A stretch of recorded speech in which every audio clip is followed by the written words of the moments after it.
को जीवाक पूर्वर पीयूष त्रिपाठी गणमाध्यम सामने प्रतिक्रिया रखिंट। पीयूष निजे चाहते कि ये जो कंट्रोवर्सी देखा मिलूँ जो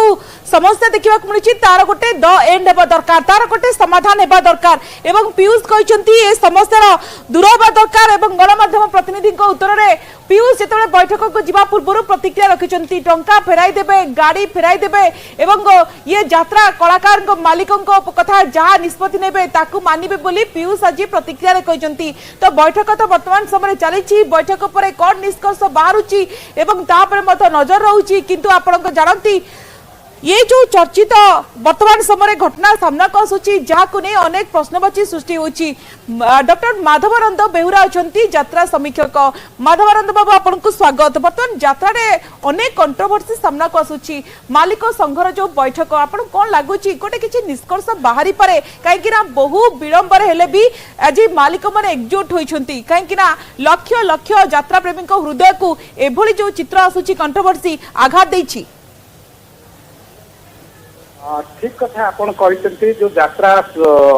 मालिक एवं कलाकार मानक मध्य जो प्रकार विवाद देखा जाए से पीयूष बाबू कथा कहतु नरी पंडा कथा कहतु ये जो मालिक मानक सहित कलाकार मानक मध्य जो विभेद देखा मतांतर देखा जो गंडगोल सृष्टि जो गंडगोल परिस्थिति सृष्टि तार समाधान हवा दरकार। मु गोटे कथा कहबी जे पानी बिना माछ जमी बंची पारनी सेमती यात्रा पार्टी मालिक माने कलाकार मानक छाड़िले बंची पारे कलाकार मानक से धरिले कलाकार मानक से अपेरार नचेले अभिनय कराइले से दुई पैसा रोजगार करेंगे निर्भर करके 100 जन बंचे किंतु जब कलाकार मानक तुम बैन कर बैन करदे तुम यात्रा करमती तुम यात्रा करने जीव केमती। आ द्वितीय कथा हूँ आज मु मालिक मान कहवाक चाहे जो जो परिस्थिति है परिस्थिति जहाँ तो पीयूष बाबू कौन माने ये भीतर कथा मुझे जानी कि नरी बाबू कथा नरी पंडा को जो बयान कराई ये प्रकार घटना घटवा उचित नुहे। भल बाबू जड़े जड़े प्रतिष्ठित मालिक से अभिज्ञता बहुत अच्छी बहुत वर्षर मालिक से माने दीर्घ वर्ष धरिक यात्रा जगत रही मोर कहवा कथा ये जो परिस्थिति है से परिस्थितिर आशु समाधान हवा दरकार जिते शीघ्र पारिबे समाधान हो दरकार कारण गोटे खराब मेसेज जड़े आग धाड़ीर अभिनेता कहते पीयूष की मु टंका फेराई देबी मु गाड़ी फेराई देबी मालिक माने जहाँ निष्पत्ति नेबे ताकू मानिबी ये प्रकृत में कौन संकेत दौची माधवानंद बाबू यात्रा समीक्षक भाव आपन केमती देखंती।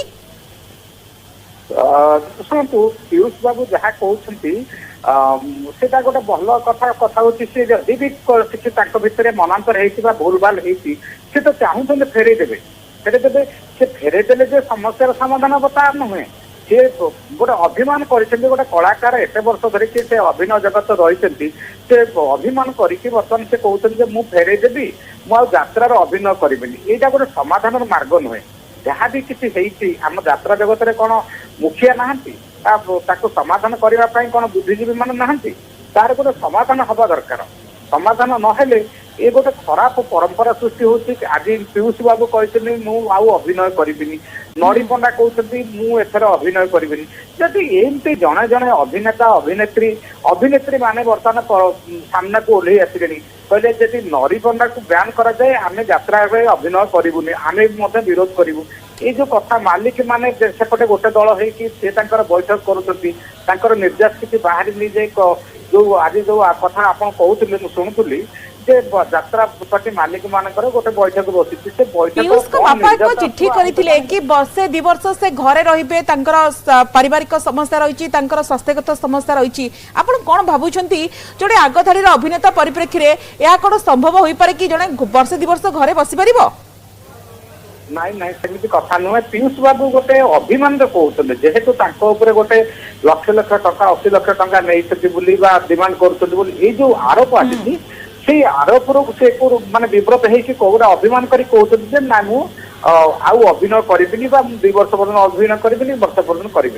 से जो कथा माधवानंद बाबू आप सहयोग करंतु किसी समय टिके फोन लाइन रुहंतु आमे टिके ग्राउंड रो स्थिति पई हम सुमंत प्रतिक्रिया नै जिबा जे कि अछंती निजे ग्राउंड रे सुमंत वर्तमान लेटेस्ट अपडेट कोन आसुची बैठक चली ना सरिलानी।